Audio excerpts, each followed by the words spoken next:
नमस्कार दोस्तों, मैं हूं प्रणय। मैं हूं श्वेता और आप सुन रहे हैं एक बूंद सागर।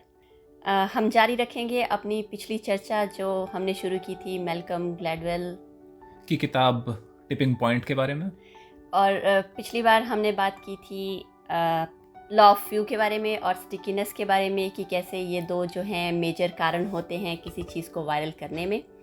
जो तीसरी बात थी वो थी पावर ऑफ कॉन्टेक्स्ट की। तो प्रणय, जारी करते हैं चर्चा। क्या है ये पावर ऑफ कॉन्टेक्स्ट? हाँ, इससे पहले मैं बहुत बहुत जल्दी से बहुत संक्षेप में अपने दोस्तों को याद दिला दूं कि इस किताब में 3 मेजर वजहें मैल्कम ने बताई हैं जो कि किसी मैसेज को, किसी आइडिया को, किसी प्रोडक्ट को वायरल करने में मदद करती हैं। हम पहले 2 के बारे में पिछले भाग में बात कर चुके हैं। वो था लॉ ऑफ द फ्यू, मतलब कि इस तरीके से किसी चीज़ को वायरल करने में कुछ लोग होते हैं जो बहुत अहम भूमिका निभाते हैं। दूसरी चीज़ थी स्टिकीनेस, कि जो मैसेज है, जो आइडिया है, वो किस तरीके से लोगों के सामने पेश किया जा रहा है, वो कितना आसानी से लोगों के दिमाग में घर कर जाता है। तीसरी चीज़ है कि जिस जिस एरिया में, जिस कॉन्टेक्स्ट में, जिस संदर्भ में वो आइडिया, वो प्रोडक्ट इंट्रोड्यूस किया जा रहा है, वो क्या है। तो यहाँ पे भी कई सारे उदाहरण मैल्कम ने दिए हैं इन चीज़ों के बारे में। तो हम थोड़ा सा उन पे बात करते हैं। इसके लिए एक एग्ज़ाम्पल जो मैल्कम ने इस्तेमाल किया है वो है न्यूयॉर्क सिटी का। तो न्यूयॉर्क सिटी, जो कि अमेरिका का सबसे बड़ा शहर है, वहाँ पे 70 और 80 के दशक में क्राइम बहुत ज़्यादा था। लेकिन 90 के दशक शुरू होते ही कुछ सालों में ही क्राइम में बहुत ज़्यादा गिरावट आई। ये गिरावट इतनी ज़्यादा थी कि अमेरिका के ही और शहरों की तुलना में न्यूयॉर्क में क्राइम बहुत ज़्यादा कम हुआ। लगभग 5 साल 1992-93 से 1997-98 तक क्राइम में लगभग आधा हो गया क्राइम। तो जो जनरल वजहें बताई जाती थी उस टाइम पे क्राइम कम होने की, जिनमें इकॉनमी बेहतर होना एक वजह थी, दूसरी वजह थी कि जो पूरी जनसंख्या थी अमेरिका की, वो थोड़ा सा उसकी उम्र बढ़ रही थी, जो औसत उम्र थी। तो इसलिए ज़्यादातर क्राइम, क्योंकि नई उम्र के लड़के या नौजवान करते हैं, तो इसलिए वो तबका, उस तबके की पॉपुलेशन कम हो गई, ये एक वजह बताई गई। लेकिन ये सारी वजहें पूरे देश में लागू होती थी। इस वजह से सिर्फ न्यूयॉर्क सिटी में इतना ज़्यादा क्राइम में गिरावट क्यों आई, इसे एक्सप्लेन करने में ये सारी वजहें काफ़ी नहीं थी। तो यहाँ पे मैल्कम ने एक ब्रोकन विंडो थियरी की बात की है। कुछ लोगों को, जो न्यूयॉर्क सिटी पुलिस डिपार्टमेंट में ऊंचे पद पे जो अफसर थे, उन्होंने इस चीज़ को काफ़ी बड़े स्केल पे लागू किया। उनका सोचना ये था कि जब किसी मोहल्ले में, किसी गली में आपको सड़क के दोनों तरफ मकानों में शीशे टूटे दिखते हैं, उससे आपको ये मैसेज जाता है कि यहाँ पे क्राइम किया जा सकता है। जो ब्रोकन विंडो, यानी कि जो शीशे टूटे होने, जब अगर आप अपने आसपास देखते हैं तो आपको लगता है कि यहाँ बहुत ज़्यादा पैसे वाले लोग नहीं रहते हैं, यहाँ पुलिस इतना ज़्यादा पेट्रोलिंग नहीं करती है। इस वजह से एक बहुत सिंपल सी चीज़ कि कुछ शीशे टूटे होने से क्रिमिनल्स को एक तरीके से बढ़ावा मिलता है कि यहाँ ज़्यादा क्राइम किए जा सकते हैं। और इस वजह से न्यूयॉर्क सिटी की सरकार ने छोटी छोटी समस्याएं जो थीं, जैसे कि बहुत छोटे छोटे क्राइम या जो उनका पब्लिक ट्रांसपोर्टेशन था उसमें जो बदतमीज़ियाँ की जाती थीं, उन सब को काबू करना शुरू किया। और मैल्कम का कहना यह है कि इन छोटे छोटे कदमों का कुछ ही समय में बहुत बड़ा असर हुआ कि न्यूयॉर्क सिटी में क्राइम कम हो गया। यहाँ पे ये समझना ज़रूरी है कि इस एक्सप्लेनेशन के साथ कुछ समस्याएं हैं जो कि हम अभी कुछ मिनटों में डिस्कस करेंगे। लेकिन उससे पहले यही पावर ऑफ कॉन्टेक्स्ट, के जैसे ये ब्रोकन विंडो वाले उदाहरण में जो दिखता है कि न्यूयॉर्क के केस में कुछ परिस्थितियां थीं जिनकी वजह से क्राइम ज़्यादा तेज़ी से गिरा। वैसे ही एक और एग्जांपल अभी श्वेता डिस्कस करेगी। श्वेता। हाँ, इससे पहले कि मैं उस एग्जाम्पल की तरफ जाऊँ, एक बात जो तुमने कही कि किस तरह से ब्रोकन विंडो एक तरह से सिग्नल देता है सोसाइटी को कि इस नेबरहुड में क्या चल रहा है, उसी का एक और एग्जाम्पल अगर सोचा जाए तो जब हम आसपास के एरिया में खुद भी जाते हैं तो फ्रंट यार्ड की जो सिचुएशन होती है कि घास बढ़ी हुई है और बाहर अगर तुम्हें कुछ टूटे फूटा सामान दिखे तो कहीं ना कहीं हम ये अजम्पशन बना लेते हैं कि शायद ये इतना सेफ नेबरहुड नहीं है। हाँ, तो वो भी ऑल्दो वो एक तरह से एजम्पशन है, हमें नहीं पता, हो सकता है वो सेफ़ हो, उनका कुछ और रीज़न रहा हो, लेकिन जो ग्रेटर सिग्नल है जो एक तरह से हमारे दिमाग पर असर करता है वो ये रहता है कि शायद ये इतना सेफ़ नहीं है। अगर हमें एक पूरी लेन में 3-4 घर ऐसे दिख जाएं जहाँ पे सब जगह ऐसा ही सामान पड़ा है और घास बढ़ी हुई है और बहुत अच्छे से उसकी मेंटेनेंस नहीं है, तो कहीं ना कहीं हमारे दिमाग में सबसे पहला जो थॉट आता है वो ये आता है कि शायद ये इतनी सेफ़ नेबरहुड नहीं है। हाँ, इसमें शायद एक चीज़ और जो थोड़ा बारीकी से देखने वाली है वो ये कि ये जो जनरल हमारी दिमाग में जो इमेज है वो अगर आपको हाँ या ना में जवाब देना है कि कोई इलाका सेफ़ है या नहीं, तो शायद ये फिर भी थोड़ा सा यूज़फुल हो सकती है ये इमेज।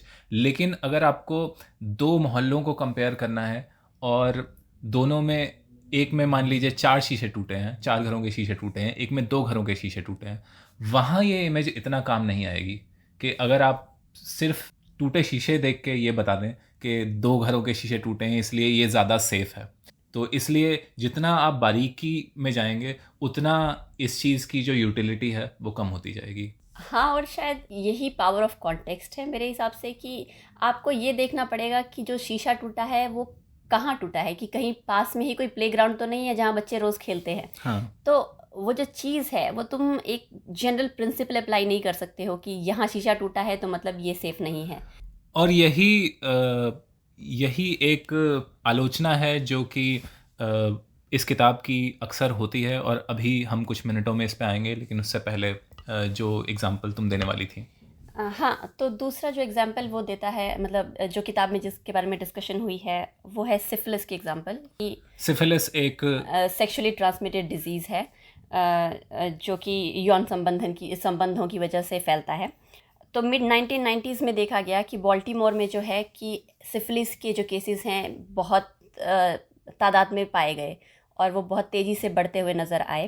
तो डिफरेंट एक्सप्लेनेशंस दी गई कि क्या रीज़न हो सकता है इसका। तो एक रीज़न जो दिमाग में आया एक्सपर्ट्स के वो ये था कि उसी दौरान ड्रग एब्यूज़ जो था वो बहुत ज़्यादा चल रहा था। लोग कोकेन और ड्रग्स इस तरह के मतलब नशे जो हैं वो भी सोसाइटी में हो रहे थे।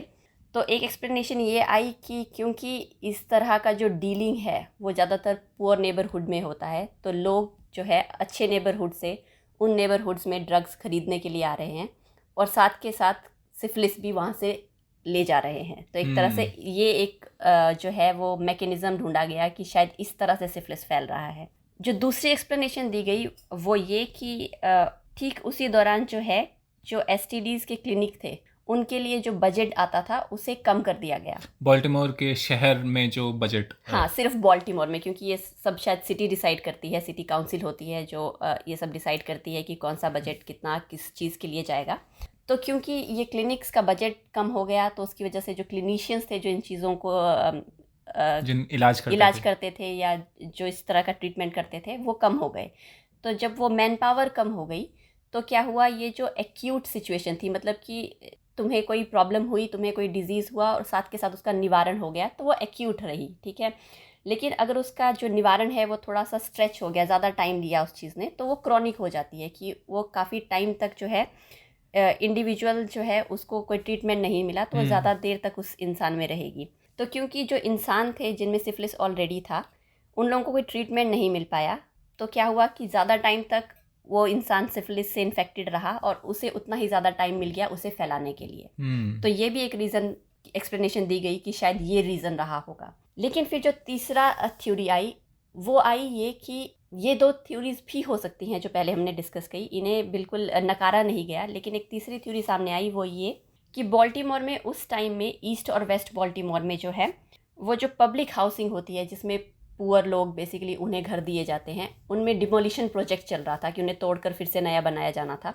तो इस डिमोलिशन की वजह से क्या हुआ कि ईस्ट और वेस्ट बॉल्टीमोर में जो पुअर लोग थे वो बेसिकली सिटीज़ के दूसरे एरियाज़ में मूव करने शुरू किए। और क्योंकि जिन एक्सपर्ट ने ये स्टडी की थी वो सिफिलिस के भी एक्सपर्ट थे, तो उनके पास एक मैप था कि जहाँ जब भी उनके पास कोई नया सिफिलिस का केस आता था तो एक तरह से बॉल्टीमोर सिटी के मैप पे वो एक पिन पॉइंट लगा देते थे कि ये केस यहाँ पे पाया गया है। तो पहले ये देखा गया था कि मिड 1990 से पहले ये दो जो सिफिलिस के मेजर केसेस थे वो ईस्ट और वेस्ट बॉल्टीमोर में पाए गए थे, उन्हीं नेबरहुड्स में जिन्हें अब डिमोलिश किया गया था। लेकिन डिमोलिशन के बाद क्योंकि वो लोग वहाँ से मूव करके सिटीज़ के इनर एरिया में आने शुरू हुए और वो साथ के साथ अपना सिफिलिस जो सिर्फ वहीं तक रिस्ट्रिक्टेड था उसे फैलाते हुए चले गए। तो इसे कहते हैं कि the disease is on move, कि वो साथ के साथ मूव कर रहा है जहाँ जहाँ वो लोग मूव कर रहे हैं। तो कहने का मतलब ये है कि ये सब चीज़ें बहुत ही कॉम्प्लेक्स हैं, इसकी एक एक्सप्लेनेशन नहीं हो सकती। किसी चीज़ को समझने के लिए उस चीज़ का कॉन्टेक्स्ट समझना ज़रूरी है कि वो कहाँ हो रही है, उस टाइम पे उस जगह पर क्या सिचुएशंस थी, लोग कैसे थे, उस जगह में किस तरह की और गतिविधियाँ हो रही थी, ये सब आपको अकाउंट में लेना होगा। ठीक है प्रणय, वापस आते हैं तुम्हारी बात पर जो हम ब्रोकन विंडो थ्योरी के बारे में बात कर रहे थे। तो जब हम इस थ्योरी को अप्लाई करने की बात करते हैं तो कौन सी चीज़ें हैं जो थोड़ी सी ध्यान में रखनी ज़रूरी हैं? तो यहाँ पे मैल्कम का जो जनरल बात है कि कॉन्टेक्स्ट बहुत ज़रूरी है, किस संदर्भ में चीज़ें हो रही हैं, क्या परिस्थितियाँ हैं, ये बहुत ज़रूरी हैं। ये जनरल बात सही है, लेकिन जो एग्ज़ाम्पल मैल्कम ने लिया है ख़ासतौर पे न्यूयॉर्क सिटी में ब्रोकन विंडो थियरी और पुलिसिंग का, उस एग्ज़ाम्पल में समस्याएं हैं। और वो समस्याएं इसलिए हैं क्योंकि कुछ साल बाद मतलब हमने बात की कि 92 93 से 97 98 के बीच में क्राइम बहुत कम हुआ, और क्योंकि पुलिस को लगा कि इसकी वजह उनकी जो सोच है वो इसकी वजह है, इसलिए उन्होंने अपनी वो पॉलिसी कंटिन्यू रखी। मतलब जो उन्होंने चेंजेस अपनी पॉलिसी में हाँ, लाए, उन्हें लगा कि ये जो क्राइम कम हुआ है ये हाँ, उस वजह से हुआ। हाँ, कि छोटे छोटे ऑफेंसेस, छोटी छोटी क्राइम पे भी उन्होंने जो अरेस्ट करना, जो जेल में डालना शुरू किया था, उसकी वजह से ये बदलाव आया है। 2013 में फिर एक कोर्ट का केस था जिसमें कि एक तरीके से उस पॉलिसी को ख़त्म किया गया, क्योंकि छोटी छोटे चीज़ों पे भी लोगों को अरेस्ट करने की वजह से बहुत बड़ी संख्या में स्पेशली ब्लैक आदमी जो थे उन्हें पुलिस अरेस्ट कर रही थी। तो कई सारे केसेस हुए और 2013 में एक जज ने ये कहा कि आप ये नहीं कर सकते हैं कि सिर्फ शक के बिना पे आप किसी को रोक के और उसे अरेस्ट कर लें या उसकी तलाशी लेने लगें, ये गलत है। उस टाइम पे उम्मीद ये थी कि न्यूयॉर्क सिटी में क्राइम दोबारा बढ़ जाएगा क्योंकि पुलिस के पास वो पावर नहीं रह गई है, लेकिन हुआ उसका ठीक उल्टा। आने वाले सालों में न्यूयॉर्क सिटी में क्राइम दोबारा गिरा और इस बार पिछली बार से भी ज़्यादा तेज़ी से गिरा। तो पुलिस ने अपनी पॉलिसीज चेंज कर दी, मतलब जो वो फ्रिस्किंग पहले शुरू कर दी थी, मतलब लोगों को रोकना और उनकी छानबीन करना, वो उन्होंने एक तरह से कम कर दिया, लेकिन फिर भी जो है क्राइम कम होता गया। हाँ, तो इससे एक तरीके से दिखता है कि, और ये इंटरेस्टिंग बात है कि क्योंकि 2013 के केस के बाद ये हुआ और मैल्कम की किताब 1999-2000 में छप चुकी थी, तो ये 2013 बिल्कुल वो बदलाव लेके आया कि उससे पहले कुछ हो रहा था और उसके बाद बिल्कुल बदल गई पॉलिसी, और उसके बावजूद जो क्राइम था वो कम हो गया। तो इससे जो ब्रोकन विंडो थियरी थी वो एक तरीके से गलत साबित हो गई कि ऐसा नहीं था कि पुलिस ने छोटे छोटे क्राइम पे पकड़ना या लोगों को अरेस्ट करना या तलाशी लेना शुरू किया था इस वजह से क्राइम कम हुआ था, शायद कुछ और वजहें थी। तो इसके लिए और लोगों ने अलग अलग एक्सप्लेनेशन दिए हैं।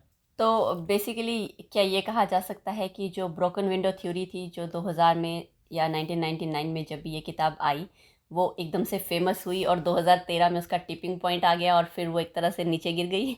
हाँ, ये कहा जा सकता है। यहाँ पे दो चीज़ों के बीच में अंतर करना ज़रूरी है। चीज़ होती है कि किसी एक्सप्लेनेशन के सही होने की जो लाइफ होती है कि 2013 तक वो एक्सप्लेनेशन सही था, लेकिन 2013 के बाद जब वो परिस्थितियाँ, वो पॉलिसीज़ बदली और फिर भी क्राइम कम हुआ, तो मतलब वो एक्सप्लेनेशन सही नहीं रह गया। इसका मतलब ये है कि उस थियोरी की के सही होने पे सवाल खड़े हो गए, लेकिन कोई चीज़ गलत साबित हो जाए, वहाँ से लोग उस चीज़ को गलत मानने लगें, इसमें भी थोड़ा फासला होता है। तो आज की तारीख में भी बहुत सारे लोग हैं जिन्हें लगता है कि ब्रोकन विंडो एक सही थ्योरी है, क्योंकि कहीं ना कहीं ये सेंस बनाती है कि पुलिस ज़्यादा अगर तलाशियां लेगी, ज़्यादा लोगों को अरेस्ट करेगी, तो क्राइम कम होगा। लेकिन ऐसा नहीं था, ये चीज़ें ज़्यादा कॉम्प्लेक्स हैं। तो अभी भी इस पॉलिसी के लिए स्वीकृति है जनता में, लेकिन कम से कम ये पॉलिसी गलत साबित हो चुकी है। तो एक तरीके से कॉन्टेक्स्ट ज़रूरी है, लेकिन जो उदाहरण मैल्कम ने लिया वो सही नहीं था। और यहाँ पे एक तरीके से यहाँ पे शायद अंतर ये करने की ज़रूरत है कि हमने जो पहले एग्जाम्पल लिए कि आपको कुछ प्रोडक्ट बेचना है या आपको कोई आइडिया पॉपुलर करना है उसमें, या आपको कोई टीवी शो हिट बनाना है उसमें, और जो जनरल पॉलिसीज़ होती हैं जिनके बड़े स्केल पे जिससे लोग प्रभावित होने वाले हैं, इन दोनों चीज़ों में अंतर ये होता है कि पहले केस में जहाँ आपको एक हिट टीवी शो बनाना है या कोई प्रोडक्ट बेचना है, वहाँ पे ज़्यादा संभावना इस चीज़ की है कि आपके प्रोडक्ट से या आपके टीवी शो से जो दुनिया है उसमें ज़्यादा संभावना है कि कुछ नेगेटिव साइड इफ़ेक्ट्स नहीं होंगे। कई बार हो भी जाते हैं, लेकिन ज़्यादा संभावना है कि आप उसके नेगेटिव साइड इफ़ेक्ट्स नहीं होंगे। जबकि जब आप बड़े स्केल पे किसी पॉलिसी में बदलाव करते हैं तो बहुत केयरफुल रहने की ज़रूरत होती है कि इससे असर किन लोगों पे पड़ेगा। जैसे मैं अक्सर अपने समाज में, अपनी सोसाइटी में ये बात हम सुनते हैं कि अगर क्राइम ज़्यादा है तो लोग इस तरीके की बात करते हैं कि हमारा जो कानून व्यवस्था है जिसमें जब तक कोई दोषी ना साबित हो जाए तब तक उसे निर्दोष माना जाता है, इस चीज़ पे लोग काफ़ी फ्रस्ट्रेट होते हैं कि अगर किसी पर शक है तो उसे जेल में डाल दो, अगर निर्दोष होगा तो बच जाएगा। लेकिन इसमें समस्या ये है कि इस चीज़ का खामियाजा जो लोग उठाएंगे वो हम ज़्यादातर गरीब लोग होंगे जो इन सब इस सिस्टम में फंस के रह जाएंगे। हर किसी को पता था कि सलमान खान ने उन लोगों पे गाड़ी चढ़ाई है, लेकिन फिर भी कोर्ट में वो साबित नहीं हो पाया। लेकिन जो गरीब लोग होते हैं, जैसे हमारी जेलों में 2/3 से ज़्यादा लोग जो कि जेल में हैं और उन पे केस अभी शुरू भी नहीं हुआ है, वो गरीब लोग हैं या निचले तबके से आते हैं या बहुत ही मतलब नीची जातियों से आते हैं। तो इसलिए जब इतने बड़े स्केल पे पॉलिसीज़ डिसाइड करनी होती हैं तो मेरे ख्याल से बहुत केयरफुल रहने की ज़रूरत होती है। ये इस एग्ज़ाम्पल से, ये ब्रोकन विंडो थियोरी के गलत होने से हमें कम से कम ये शिक्षा लेनी चाहिए। बिल्कुल सही बात है, और मैं बिल्कुल एग्री करती हूँ तुम्हारी पहली बात से कि कोई भी थ्योरी सही या गलत नहीं होती है, उसका कॉन्टेक्स्ट बहुत इम्पॉर्टेंट है। उसे कॉन्टेक्स्ट में समझना जो है वो बहुत ही ज़्यादा अहम है कि आप उसे समझें कि वो इस पर्टिकुलर सिचुएशन में क्या वो वैलिड है या वो नहीं है।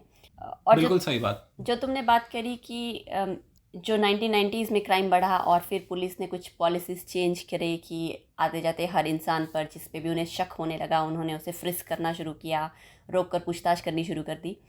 इससे कहीं ना कहीं जो ब्लैक्स के अगेंस्ट डिस्क्रिमिनेशन था वो भी एक तरह से बढ़ा, क्योंकि ये देखा गया कि हर तीसरा बंदा जो है जिसे रोका जा रहा है वो एक तरह से अमेरिकन अफ्रीकन डिसेंट का है।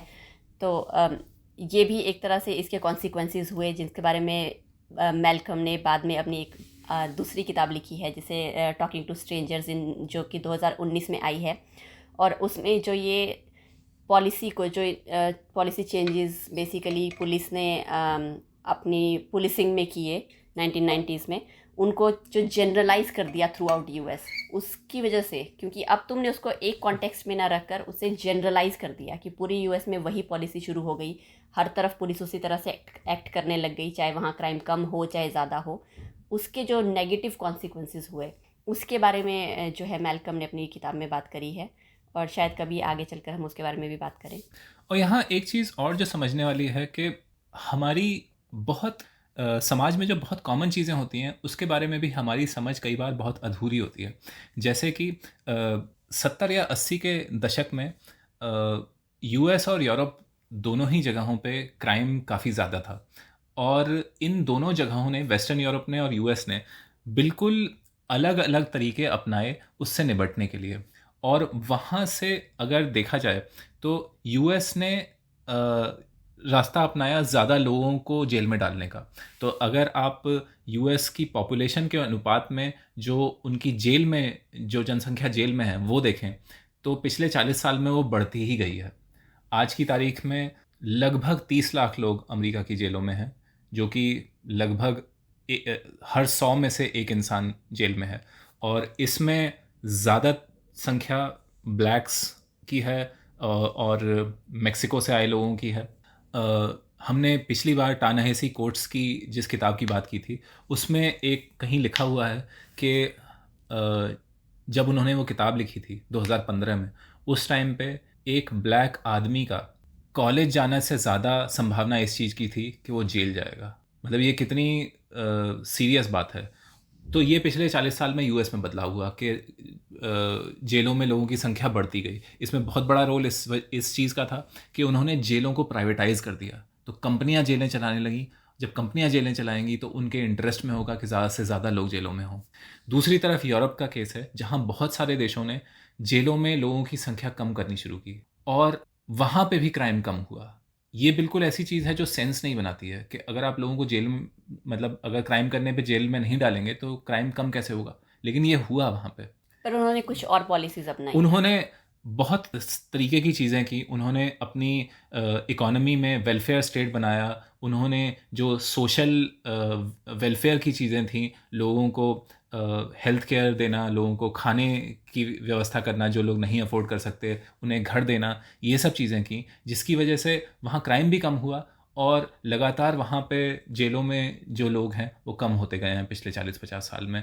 तो मेन बात जो है कि ये सारी बहुत कॉम्प्लेक्स चीज़ें होती हैं और कई बार जो हमारी पहली समझ होती है वो बिल्कुल गलत होती है या कम से कम अधूरी तो होती ही है। बिल्कुल सही बात है। तो प्रणय, अभी तक हमने बात की किताब के जो मेन थीम्स हैं उनके बारे में, कि क्या 3 क्राइटेरियाज हैं जो कि हेल्प करते हैं किसी चीज़ को, किसी आइडिया को, किसी बिहेवियर को या किसी मैसेज को वायरल करने में, जो कि है लॉ ऑफ फ्यू, स्टिकीनेस और पावर ऑफ कॉन्टेक्स्ट। तो चर्चा को आगे बढ़ाते हैं। हाँ, तो इन तीनों चीज़ों के बारे में बात करने के बाद मैल्कम ने इन 3 चीज़ों को अप्लाई करके भी दिखाया है। उन्होंने कुछ केस स्टडीज़ दी हैं जो अलग अलग सोशल चीज़ों की बात की है उन्होंने। जैसे कि पैसिफिक ओशन में कुछ आइलैंड्स हैं जिन्हें माइक्रोनेशिया कहा जाता है। वहाँ पे 80 के दशक में एकदम से एक तरीके से बाढ़ आई इस चीज़ की कि टीनेज लड़के सुइसाइड करने लग गए। और उससे पहले ये बिल्कुल नहीं होता था वहाँ पे, और उसके बाद ये नंबर बहुत ज़्यादा बढ़ गया। तो इस चीज़ में उन्होंने law of the few apply करके दिखाया है। वैसे ही उन्होंने जो बच्चों में, ख़ास तौर से टीनेजर्स में जो सिगरेट पीना और ड्रग एडिक्शन बढ़ रहा है, इस चीज़ को भी उन्होंने एक्सप्लेन करने की कोशिश की है। तो ये भी इंटरेस्टिंग पार्ट हैं किताब के। लेकिन शायद हम इन चीज़ों पे बात ना करके अब जो हमारे विचार हैं किताब पे उनके बारे में बात कर सकते हैं। ठीक है, तो मैं शुरुआत करती हूँ। एक जो मुझे पर्सनल शिकायत है इस किताब से, वो मुझे ये लगता है कि जो ज़्यादा फोकस है किताब में कि एक छोटा सा एफर्ट बहुत बड़ा चेंज ला सकता है, टिपिंग पॉइंट का ये जो मैसेज है एक तरह से, वो मुझे कहीं ना कहीं ऐसा लगता है कि जो उसके पीछे की प्रोसेस है उस चीज़ को थोड़ा डाइल्यूट कर देता है, ऐसा लगता है पढ़ने वाले को। और हो सकता है कि मतलब मोस्टली लोगों को ये मिसकंसेप्शन होगी। आई एम प्रिटी श्योर कि मतलब मैल्कम अपनी किताब से ये संदेश नहीं देना चाह रहे हैं कि आप आज उठो और कल आपको कुछ बड़ा देखने को मिल जाएगा। लेकिन जो एक तरह से मिसकंसेप्शन आती है दिमाग में वो ये कि एक तो ये कि ऐसे कैसे हो सकता है कि एक छोटा सा एफर्ट करने से एक बहुत बड़ा चेंज हो जाएगा, कुछ तो बैक एंड पे और भी हो रहा होगा जिसकी वजह से ये हुआ है। और जो ये टिपिंग पॉइंट की बात की गई है कि एक पॉइंट पे आप थोड़ा सा एफर्ट दोगे तो आपको बड़ा चेंज मिल जाएगा, वो बात सही है। लेकिन आपको कैसे पता चलेगा कि आप उस पॉइंट पे अभी हो कि नहीं, कि अब वो पॉइंट आ गया है कि अब मैं बस थोड़ा सा और एफर्ट करूं तो मुझे वो चेंज दिख जाएगा। हाँ, ये बिल्कुल वाजिब सवाल है और ये बिल्कुल बहुत लोगों ने इस चीज़ की पे आलोचना की है इस किताब की, जो मेरे हिसाब से बिल्कुल जायज़ है। तो ये सवाल बिल्कुल सही है कि आप टिपिंग पॉइंट के आसपास हैं या नहीं, ये कैसे पता लगेगा? मेरे ख़्याल से इस किताब की का जो एप्लीकेशन है कि कहाँ, किस जगह ये किताब यूज़ की जा सकती है, वो जैसा मैंने पहले भी कहा, ऐसी चीज़ों में ज़्यादा है जहाँ आप किसी प्रोडक्ट या किसी आइडिया को बेच रहे हैं। जैसे आपने एक प्रोडक्ट डेवलप कर लिया है या आपने एक टीवी शो बना लिया है, उसके बाद आप कैसे ज़्यादा से ज़्यादा लोगों में इसे पॉपुलर बनाएँ। वहाँ इसे आप थोड़ा आसानी से अप्लाई कर सकते हैं। जहाँ फंडामेंटल एक स्ट्रक्चरल लेवल पे सोशल चेंज की बात है, वहाँ इसे अप्लाई करना बहुत ज़्यादा मुश्किल है। जैसे इसके एक उदाहरण के तौर पे मैं ये देख सकता हूँ कि तुम्हें याद होगा कुछ साल पहले पोलियो वैक्सीनेशन के ऐड में अमिताभ बच्चन, ऐश्वर्या राय, सचिन तेंदुलकर, ये सब लोग आते थे। तो ये लोग एक तरीके से लॉ ऑफ द फ्यू को इसके एग्जाम्पल की तरह देखा जा सकता है कि ये लोग टीवी पे आते थे तो इंसान का ध्यान जाता था उस ऐड की तरफ, और तब इन लोगों का जो इन्फ्लुएंस था वो काफ़ी ज़्यादा था कि अगर इन्होंने कहा कि फ़लाँ दिन पोलियो का टीका लगेगा, लोग ध्यान देंगे उस बात पे। लेकिन जैसा तुमने कहा कि ये लोग टिपिंग पॉइंट उस पोलियो वैक्सीनेशन को पहुंचा पाए क्योंकि उससे पहले बहुत सारा काम बैकग्राउंड में हो चुका था। आपके घर के बहुत पास कहीं एक स्वास्थ्य केंद्र में टीका लगता था, बहुत बड़े स्केल पे वैक्सीन्स अवेलेबल करवाई गई थी गली नुक्कड़ चौराहे पे, बहुत बड़े स्केल पे जो स्वास्थ्य कर्मचारी थे वो इस चीज़ पे काम करते थे, बहुत पैसा खर्च होता था, वैक्सीन के रिसर्च पे बहुत पैसा गया, वैक्सीन के डेवलपमेंट पे बहुत पैसा गया। वो सारी शर्तें होने के बाद आप मैसेज को सेलिब्रिटीज़ के थ्रू स्प्रेड करवा सकते हैं। लेकिन अमिताभ बच्चन के ऐड में आने का कोई फ़ायदा नहीं होगा अगर आपके घर के आसपास 5-6 किलोमीटर में कहीं वो टीका लगता ही ना हो। जो जो गहरे स्तर पे सोशल चेंज की बात है या जो स्ट्रक्चरल चेंज होने चाहिए किसी समाज में या किसी सरकार में, उनमें ये टिपिंग पॉइंट में जितनी भी चीज़ें डिस्कस हुई हैं उनका डायरेक्ट एप्लीकेशन देखना थोड़ा मुश्किल है। सही कहा तुमने। एक तो ये बात कि जो टिपिंग पॉइंट पे पहुंच, एक बार तुम वहाँ पहुंच गए तो वहाँ पे तुम्हें एक थोड़ा सा एफर्ट चाहिए जिससे कि वो चीज़ बिल्कुल हो जाएगी, वो चेंज तुम्हें दिख जाएगा विजिबल। लेकिन जो तुमने अभी बात की, उससे पहले बहुत ज़्यादा एफर्ट देना पड़ेगा। तो वो जो मतलब किताब में एक तरह से जो मेन फोकस जाता है इंसान का, वो सिर्फ इस पे जाता है कि छोटे से चेंज से, बहुत छोटे से एफर्ट से बहुत बड़ा चेंज हो गया। लेकिन उस पॉइंट तक पहुंचने के लिए छोटे से चेंज से एक बड़ा एफर्ट तुम्हें, एक बड़ा चेंज तुम्हें दिखना शुरू हो जाएगा। पॉइंट तक पहुंचने के लिए बहुत एफर्ट चाहिए। वो चीज़ जो है वो कहीं ना कहीं रीडर मिस कर देते हैं मेरे ख्याल से। इसमें मतलब ये मिस इंसान तब कर सकता है जब वो ये किताब पढ़ने की बजाय इस पे एक छोटा सा समरी वीडियो देखे। जैसे कि मैल्कम की ही एक और किताब है आउटलायर्स, जिससे एक 10,000 घंटे कोई काम करने वाली चीज़ बहुत मशहूर हो गई है। जबकि आप अगर वो किताब पढ़ें, और हम शायद आगे कभी उस किताब को डिस्कस भी करेंगे, तो उस किताब में बिल्कुल भी ये बात मतलब ये मेन पॉइंट नहीं है किताब का। तो मेरे ख्याल से और जैसे हमने सेसमी स्ट्रीट की बात की, तो ये बात सही है कि कुछ चीज़ें थीं जो कि सेसमी स्ट्रीट को पॉपुलर बनाने में, टिपिंग पॉइंट तक पहुंचाने में उन्होंने मदद की। लेकिन अगर आप वो पूरा चैप्टर पढ़िए तो आपको ये समझ में आएगा कि कितनी सारी चीज़ें शो के को बनाने वालों ने ट्राई की, कितनी मेहनत की उन्होंने, कितना रिसर्च गया उसमें।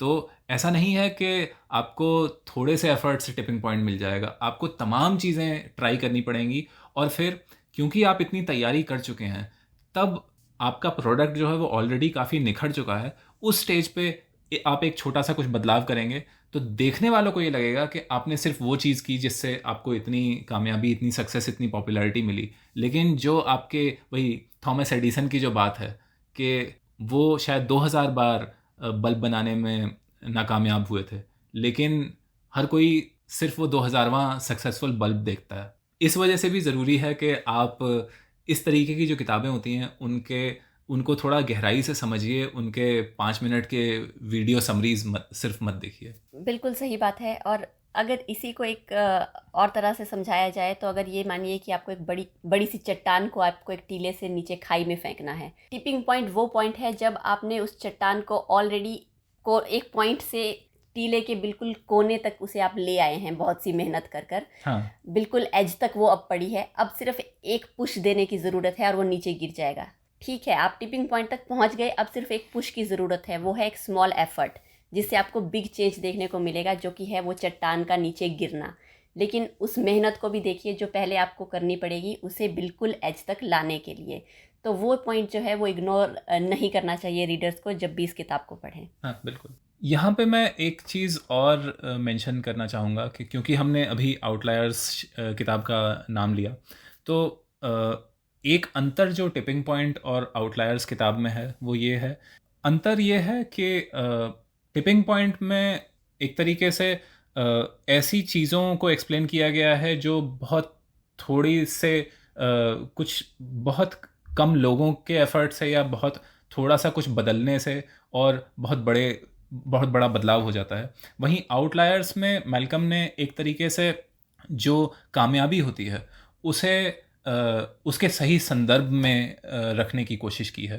कि जैसे एक उदाहरण जो मुझे याद आता है वो बिल गेट्स का है कि लोग उन्हें दुनिया के सबसे अमीर आदमी में गिनते हैं, तो इस वजह से लोग ये कहते हैं कि वो 700 करोड़ लोगों में से एक है।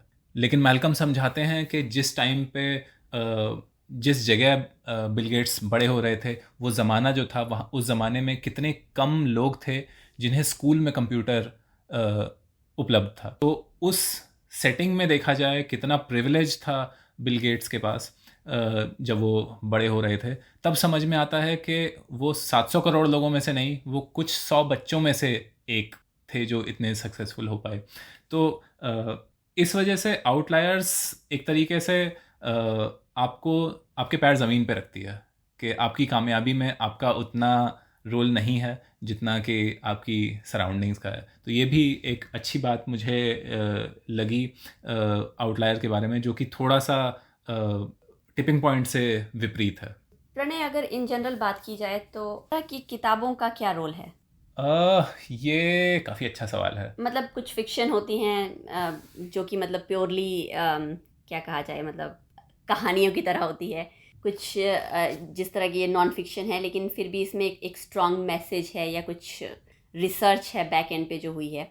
तो इस तरह की किताबें किस तरह से यूज़फुल हैं सोसाइटी के लिए या किस तरह का रोल प्ले करती हैं पब्लिक के लिए? तो एक चीज़ तो ये कि क्योंकि जो राइटिंग स्टाइल है इस किताब में, उन्होंने इंडिविजुअल लोगों के या इंडिविजुअल कंपनीज़ के एग्ज़ाम्पल लेके और कुछ जनरल मैसेज देने की कोशिश की है। तो ये स्टाइल जो है कि एक इंसान की या एक चीज़ की स्टोरी पहले सुनाना, ये काफ़ी कुछ फ़िक्शन जैसा है जो फ़िक्शन में होता है। लेकिन उसके बाद जो जनरल मैसेज देना है वो नॉन फिक्शन की कैटेगरी में है। तो मेरे हिसाब से इस तरीके की किताबों की यूटिलिटी ये है कि ये जनता और जो सीरियस साइंटिफिक रिसर्च होती है, मैं यहाँ साइंटिफिक वर्ड इस्तेमाल कर रहा हूँ, साइंस नहीं, क्योंकि बहुत सारे जो इसमें जो कंक्लूजन्स इस्तेमाल हुए हैं इस किताब में वो सोशल साइंसेज या इकोनॉमिक्स से आते हैं, लेकिन उनके पीछे जो काम होता है वो साइंटिफिक अप्रोच से किया जाता है। तो पब्लिक और साइंटिफिक काम के बीच में जो बड़ी एक खाई होती है उसे भरना कहीं ना कहीं इस तरीके की किताबों का रोल है। क्योंकि साइंटिफिक लिटरेचर में दो मेरे ख्याल से लिमिटेशंस होते हैं। एक तो ये, और ये हम दोनों अपने पर्सनल एक्सपीरियंस से भी जानते हैं, कि बहुत सारे साइंटिस्ट और रिसर्चर्स अपने काम में तो बहुत ध्यान से बहुत शिद्दत से करते हैं, लेकिन उस काम को कम्युनिकेट करना, चाहे वो लेक्चर्स में हो, टॉक्स में हो, या फिर वो रिसर्च पेपर लिखने में हो, इसमें बहुत ज़्यादा मेहनत नहीं करते हैं। तो अच्छे से किसी आइडिया को कम्युनिकेट करना, ये साइंटिफिक कम्युनिटी में थोड़ी सी कमी है। दूसरी कमी से ज़्यादा लिमिटेशन ये है कि क्योंकि साइंटिफिक रिसर्च ज़्यादातर बहुत कुछ मान के चलती है कि जो आपका लिखा हुआ पढ़ रहा है उसके पास ऑलरेडी बहुत सारी इन्फॉर्मेशन या नॉलेज है। जैसे जिस तरीके के काम को मैल्कम ने अपने किताब में इस्तेमाल किया है, उस रिसर्च में स्टैटिस्टिक्स की थोड़ी सी नॉलेज वो मान के चलते हैं रिसर्चर्स के, स्टैटिस्टिकल सिग्निफिकेंस क्या होती है, ये सारी चीज़ें ठीक ठाक पेचीदा टॉपिक्स हैं, लेकिन रिसर्चर्स इन चीज़ों को मान के चलते हैं कि पढ़ने वालों को पता है, लेकिन आम जनता को ये सब चीज़ें नहीं पता हैं। तो रिसर्च और आम जनता के बीच में जो गैप है उसे उसके बीच में एक तरीके से पुल का काम करती हैं इस तरीके की किताबें। अब इसमें एक क्रिटिसिज्म जो अक्सर रिसर्चर्स की तरफ से आता है कि इस तरीके की किताबें ओवर सिंप्लीफाई कर देती हैं। ये कभी कभी फेयर होता है, कभी कभी फेयर नहीं होता है। जैसे सिंप्लीफाई तो मैल्कम ने लगभग हर चीज़ को किया है, लेकिन कुछ जगह वो सिंप्लीफिकेशन जो है वो ओवर सिंप्लीफिकेशन है कि आपने जो एक्सप्लेनेशन दिया वो सही ही नहीं है। जैसे न्यूयॉर्क सिटी में क्राइम वाली जो प्रॉब्लम थी उस पर सोशल साइंटिस्ट ने काफ़ी कॉम्प्लेक्स एक्सप्लेनेशन दिए थे, मैल्कम ने एक बहुत सिंपल एक्सप्लेनेशन दिया जो कि बाद में गलत साबित हो गया। मेरे ख्याल से ज़रूरी है मैल्कम जैसे लोग और इस तरीके की किताबें, लेकिन इस तरीके की कौन सी किताब अच्छी है और कौन सी अच्छी नहीं है, इसके लिए रीडर्स को भी थोड़ा सा मैच्योर बनना पड़ेगा। और हाँ, मतलब ये थोड़ा सा मुश्किल काम है, इसमें आपको अपना विवेक इस्तेमाल करना पड़ेगा, थोड़ा सा अपनी समझ बढ़ानी पड़ेगी। बिल्कुल मैं सहमत हूँ तुम्हारी बातों से। एक तो जो तुमने कहा कि जो रिसर्च साइंटिस्ट होते हैं, जो कि मतलब बेसिक जिनका काम ही है रिसर्च करना, उन लोगों के लिए अगर वो लोगों तक पहुँच पाएँ और एक सिंपल लैंग्वेज में लोगों को समझा पाए तो और भी अच्छी बात है। लेकिन क्योंकि उन लोगों का काम इस तरह का होता है कि उन्हें एक रिगर चाहिए होती है अपने काम में कि और साथ के साथ उनके दिमाग में एक एजम्पशन रहती है कि जो लोग हमारी ये चीज़ पढ़ेंगे वो एक तरह से खुद भी साइंटिस्ट होंगे, तो उनके दिमाग में एक एजम्पशन रहती है कि इन्हें ये चीज़ें तो पता ही होंगी। तो इसलिए वो बिल्ड ही उस चीज़ से करते हैं। उनकी शुरुआत ही एक लेवल से शुरू होती है जब वो कुछ चीज़ लिखना शुरू करते हैं, जो कि शायद आम इंसान के लिए समझना बहुत मुश्किल है कि अगर वो इस तरह की लैंग्वेज यूज़ करें, इस तरह के वर्ड्स यूज़ करें जो आम इंसान ने कभी सुने ही नहीं हैं, तो उन लोगों के लिए वो चीज़ ना तो इंटरेस्टिंग रह जाएगी और दूसरा उन्हें वो समझना भी काफ़ी मुश्किल होगा। मैल्कम की बात की जाए तो वो एकेडमिशियन नहीं हैं, वो रिसर्चर नहीं हैं, लेकिन फिर भी वो अपनी किताब में बहुत ज़्यादा रिसर्च कर लिखते हैं। ऐसा नहीं है कि जो भी उन्होंने लिखा है वो उनकी अपनी ओपिनियंस हैं। वो उस चीज़ के बारे में काफ़ी कुछ पढ़ते हैं, लोगों से बात करते हैं और उसके बाद उसे एक सिंपल लैंग्वेज में लिखते हैं ताकि आम जनता उन कॉन्सेप्ट्स को समझ पाए। हाँ बिल्कुल, यहाँ पे एक जो अंतर मैं करना चाहूँगा वो ये कि मैल्कम अपनी किताबों के लिए रिसर्च करते हैं, लेकिन वो रिसर्च और साइंटिफिक रिसर्च में अंतर है। किताब लिखने के लिए आप जो रिसर्च करते हैं वो एक तरीके से आप जो काम और जो नॉलेज ऑलरेडी दुनिया में है उसे पढ़ते हैं, जबकि साइंटिफिक रिसर्च ये होती है कि जो नहीं पता है या जो बॉडी ऑफ नॉलेज है उस बॉडी ऑफ नॉलेज को और बढ़ाना। हाँ, वो क्लैरिफिकेशन भी ज़रूरी थी, मगर मेरा पॉइंट साथ में ये था कि मैल्कम उस तरह के रिसर्चर नहीं हैं। वो बेसिकली जो ऑलरेडी इन्फॉर्मेशन है उसे ही रिकम्पाइल करते हैं, अपने तरीके से उसे आसान लैंग्वेज में लिखने की कोशिश करते हैं। लेकिन ऐसे और लोग भी हैं जो रिसर्च में इन्वॉल्व हैं, जो खुद भी मतलब कि रिसर्च करते हैं, एक नई इन्फॉर्मेशन जनरेट करते हैं और उसके बाद उसे एक सिंप्लीफाइड वर्जन में लिख देते हैं। एक तो वो कॉम्प्लेक्स वर्जन में लिखते हैं जो कि और रिसर्चर्स के लिए यूज़फुल होती है, और एक सिंप्लीफाइड वर्जन जो कि किताबों के रूप में लिखते हैं, जिसमें थोड़ा सिंपल करके आम जनता तक पहुंचाने का जो मैसेज है उस तरह से उसे लिखा जाता है। तो कुछ दिमाग जो मेरे दिमाग में आ रहे हैं वो है सिद्धार्थ मुखर्जी, जो कि काफ़ी अच्छी किताबें लिखते हैं बायोलॉजी से रिलेटेड। जैसे कि उन्होंने एम्परर ऑफ ऑल मेलेडीज़ लिखी है, सॉन्ग ऑफ द सेल लिखा है। तो उन किताबों को अगर पढ़ा जाए तो आपको बायोलॉजी में, अगर आपने कभी बायोलॉजी नहीं भी पढ़ी है, तो वो इस तरह से कि एग्जाम्पल देकर उन चीज़ों को समझाने की कोशिश करते हैं कि पढ़ने वाले के लिए वो बहुत ही इंटरेस्टिंग और आसान हो जाता है।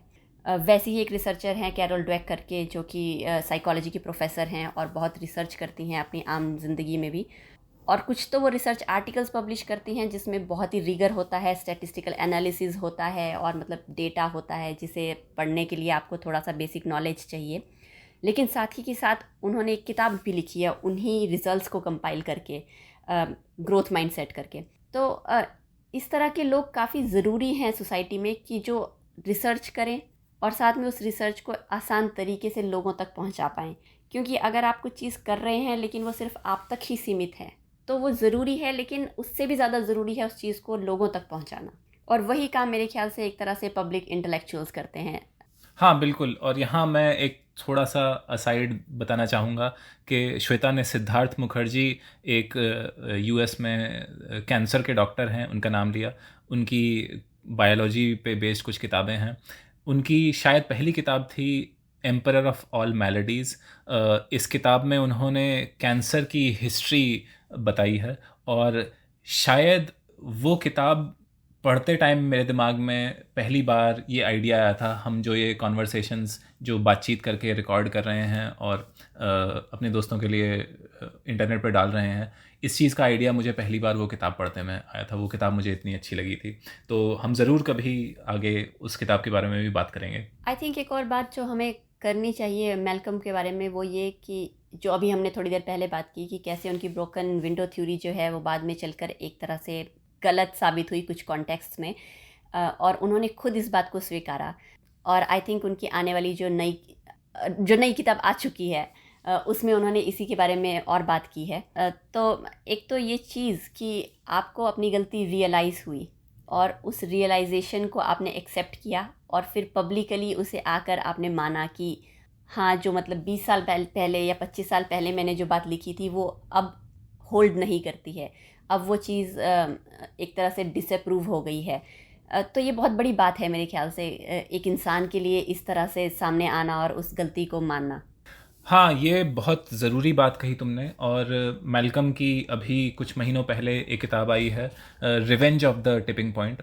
ये एक तरीके से टिपिंग पॉइंट जो उनकी पहली किताब है उसका अगला भाग भी है, लेकिन उन्होंने और भी कई चीज़ों के बारे में लिखा है। इस किताब में जैसे श्वेता ने बताया कि उनकी ब्रोकन विंडो थियरी जो आगे चल के गलत साबित हुई 2013 के बाद, इसके बारे में उन्होंने बात की है। और इससे रिलेटेड उनकी एक टेड टॉक भी है जो कि हम शो नोट्स में उसका वीडियो डालेंगे। उस किताब में उस टेड टॉक में उन्होंने एक तो अपनी गलती मानी है, दूसरा और भी कुछ बारीक चीज़ें जो उन्होंने टिपिंग पॉइंट में उन्हें लगा कि उन्होंने गलत की, वो उन्होंने स्वीकारी हैं। तो ये मुझे बहुत मतलब ये विनम्रता, ये ह्यूमिलिटी, ये मुझे बहुत ही इंस्पायरिंग लगी। और मेरे दिमाग में मैल्कम के लिए जो इज़्ज़त है वो काफ़ी बढ़ गई कि मैंने उनकी 2 किताबें पढ़ी हैं, आउटलायर्स और ये टिपिंग पॉइंट। और मैं दोनों ही किताबों में कुछ चीज़ों से सहमत नहीं हूँ, लेकिन अपनी गलती इतने बड़े स्टेज पे मानना, ये मुझे लगता है काफ़ी बड़ी बात है। और एक चीज़ और जो मैल्कम उस टेड टॉक में कहते हैं वो ये थी कि अक्सर मीडिया में जो लोग होते हैं या जो लोग पब्लिक में चीज़ें बोलते लिखते हैं, उनके दिमाग में एक भ्रम ये होता है कि लोग हमसे सर्टेनिटी या निश्चितता की उम्मीद रखते हैं कि हम उन्हें सब कुछ क्लियर शब्दों में बता दें कि क्या होने वाला है, एक चीज़ हुई उसकी क्या वजह है, हम क्लियर कट उनके सामने रख दें। लेकिन ये शायद सही नहीं है। ये सोच शायद इसलिए आती है क्योंकि कई देशों में और ज़्यादातर लोगों में ये सोच होती है कि जनता मजबूत नेता पसंद करती है। इसलिए शायद ऐसे लोग जो निश्चितता का ढोंग करते हैं वो भी लोगों को पसंद आएंगे। लेकिन मुझे ऐसा लगता है, और मैल्कम की बातों से भी उन्होंने यही संदेश दिया, मुझे ऐसा लगता है कि लोग, ये बात सही है कि उन्हें स्ट्रॉन्ग लीडर्स पसंद होते हैं, लेकिन साथ ही साथ लोगों को लिटरेचर भी पसंद होती है, लोगों को कहानियाँ भी पसंद होती हैं, लोगों को राइटर्स भी पसंद होते हैं। और कहानियाँ एक तरीके से एम्पैथी या समानुभूति के बारे में होती हैं कि किसी भी इंसान से आप उसकी परिस्थिति से अटैच हो पाएँ। और कहानियों में हमेशा निश्चितता नहीं होती है, कहानियों में बेचारगी भी होती है, कहानियों में अनिश्चितता भी होती है। तो लोगों को अगर वो भी पसंद आ सकता है तो लोग शायद इस चीज़ को भी स्वीकार करेंगे अगर हमारे जो इंटेलेक्चुअल्स हैं वो ईमानदारी से हमारे सामने ये कहें कि इन परिस्थितियों में ये 3-4 चीज़ें हो सकती हैं और हम नहीं हम निश्चितता के साथ नहीं कह सकते कि क्या होगा। तो मेरे ख्याल से वो शायद बेहतर स्थिति होगी, बजाय इसके कि टीवी पे आके हर कोई कहता है कि मुझे पता है कल क्या होने वाला है। बिल्कुल सही बात है। और मैल्कम के जेस्चर से मुझे मेनर्ड कीन्स का वो कोट याद आता है जिसमें वो कहते हैं कि when the facts change I change my mind, what do you do sir. तो मतलब, और मेनर्ड कीन्स जो हैं वो ब्रिटिश इकोनॉमिस्ट थे और उन्हें father of modern macro economics भी माना जाता है। हाँ, यहाँ पे श्वेता बात कर रही हैं मशहूर British economist John Maynard Keynes के बारे में। तो ये शायद बहुत मशहूर कोई वाक़या है कि इकोनॉमी में इकोनॉमिस्ट क्योंकि हमेशा मतलब एक्सप्लेन नहीं कर पाते हैं चीज़ों को, तो किसी जर्नलिस्ट ने उनसे पूछा था कि 6 महीने पहले तो आपने कुछ और कहा था, आज आप कुछ और क्यों कह रहे हैं। तो उन्हें यही जवाब दिया था कि when the facts change I change my mind, what do you do sir.